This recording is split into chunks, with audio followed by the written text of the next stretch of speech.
Random House Audio presents The Killer of Little Shepherds by Douglas Starr.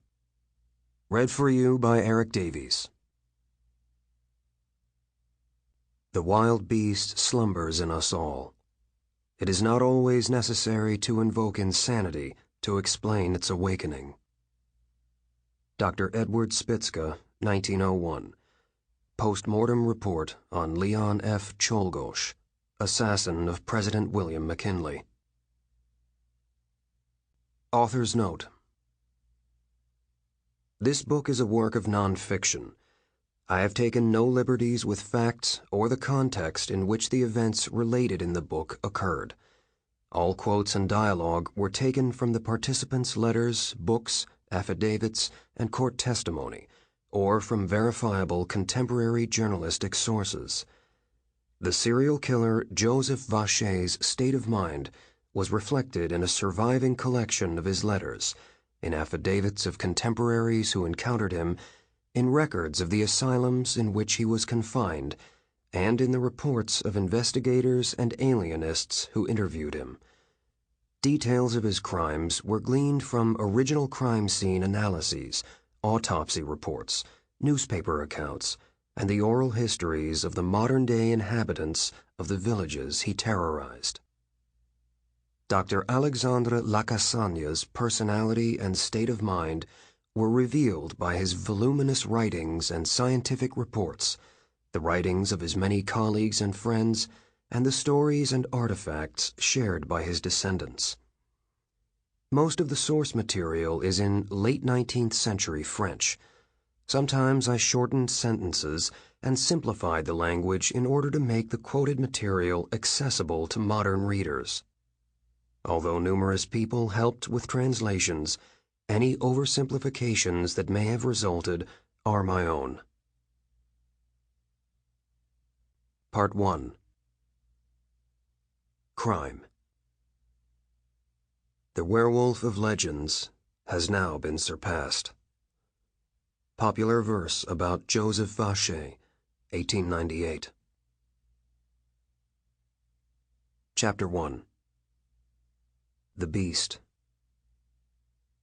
On a drizzly spring evening in 1893, in the French provincial city of Besançon, 19-year-old Louise Baron was walking along the riverside promenade when she crossed paths with a man wearing the dress uniform of the French army. His name was Joseph Vacher. "Ugly weather, isn't it?" he said, and automatically she responded, "For sure." Normally, Baron, tall and wholesome-looking, with curly blonde hair, would not have spoken to a stranger, especially one as brutish-looking as he. But Vacher projected a kind of disarming innocence, and the sergeant's chevrons on his sleeve reassured her. So they chatted and walked and shared dinner in a cafe. They learned that they both came from small towns. She from Baume-les-Dames, a pretty village near the Swiss border, and he from Beaufort, a nondescript hill town southeast of Lyon. As they lingered over shared stories about their pasts, he told her he had never felt this comfortable with anyone, and she, too, sensed she could speak freely and easily. Yet she felt a shiver of doubt when she looked up from her meal and saw his eyes burning into her. Later that evening, he ardently proposed marriage. When he vowed that he would kill her if she ever betrayed him, she realized she had made a terrible mistake. In the weeks that followed, he pursued her relentlessly. Like other men who live easily with violence, Vacher knew how to interweave threat, regret, self-pity, and charm in an attempt to prolong the relationship. Louise, who was a stranger to the town and worked as a housemaid, tried desperately to avoid him, inventing endless excuses for not being available. Once, taking pity as victims sometimes do, she agreed to meet him at a dance.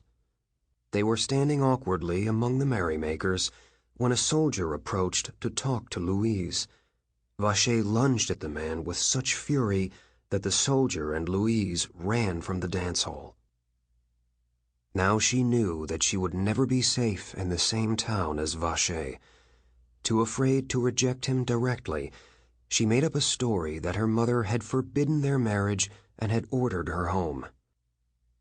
The distance did nothing to quell his obsession. He kept mailing her love letters. Finally, she responded in the clearest possible way. "It would be best if you stopped writing to me. Everything is finished between us. I do not want to go against the wishes of my mother. Furthermore, I do not love you. Adieu, Louise." She hoped that would finally end things between them. Besides, she knew that if he left his unit to find her, he would face charges of desertion. But her departure and final letter had sent him into such a series of rages that the regimental doctor diagnosed him as having nervous exhaustion and gave him a 4-month medical leave. He immediately headed to Baume-les-Dames, stopping to buy a revolver along the way.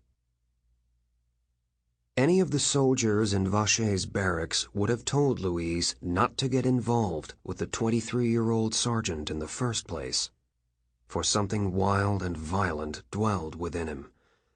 They had witnessed his manias and explosive temper, how once, when a soldier lagged in formation, Vacher swiftly and without warning kicked him in the groin. Or how, during alcohol-induced tantrums, he would hurl heavy wooden bureaus across the room, roar like an animal, and rip handfuls of hair out of his forearms. Another time, when he was passed over for promotion, he drank himself senseless, tore apart the barracks, and slashed with a razor at anyone who came near. He ended the episode by taking the blade to his own throat. After that incident, he was hospitalized and transferred to another company. Yet at times, Vacher could appear deferential and, when necessary, even charming. Undoubtedly, he behaved that way when he first met Louise, although under the stress of rejection, the beast had re-emerged. Arriving in her village, he spent days trying to persuade her mother and family to accept him, only to succeed in frightening them as well. On the morning of June 25, 1893, he went to the house of Louise's employer for a final confrontation before taking the train back to Besançon. Louise opened the door, recoiling when she saw him. "Why are you afraid, Louise?" "I'm not afraid," she said unconvincingly. "Look, I don't want to harm you. I've come here peacefully to demand the things that you owe me." He had become obsessed with reclaiming the letters and trinkets he had given her and the money he had spent taking her to dinner. She gave him all that he demanded, but still he kept talking about needing more. As he rattled on about his various resentments, she furtively backed her way up the marble stairway. The more he spoke, the more agitated he became. "When I think that you don't want me, Louise, we would have been so happy. Listen, you don't know what I am capable of doing. I've already told you, and I repeat, I'm crazy about you. Come away with me." She told him that if he did not leave immediately, she would wake her boss, who would eject him. Vacher slipped his right hand into his pocket. "So you do not want to come with me, then?" "No." He pulled out the revolver and began firing. The first bullet entered her mouth, shattered 2 teeth, ripped through her tongue, and exited her cheek. She screamed and collapsed. 2 more shots grazed the top of her head as she fell, and another smashed into the wall. Then Vacher turned the gun on himself, firing 2 bullets into his face. The explosions echoed so loudly in the hallway that her employer's family rushed down from their bedrooms and passers-by ran in from the street. They found Louise crumpled on the stairs, Vacher staggering blindly, his face covered with blood. He lurched 4 or 5 steps out the door. Sample complete. Ready to continue?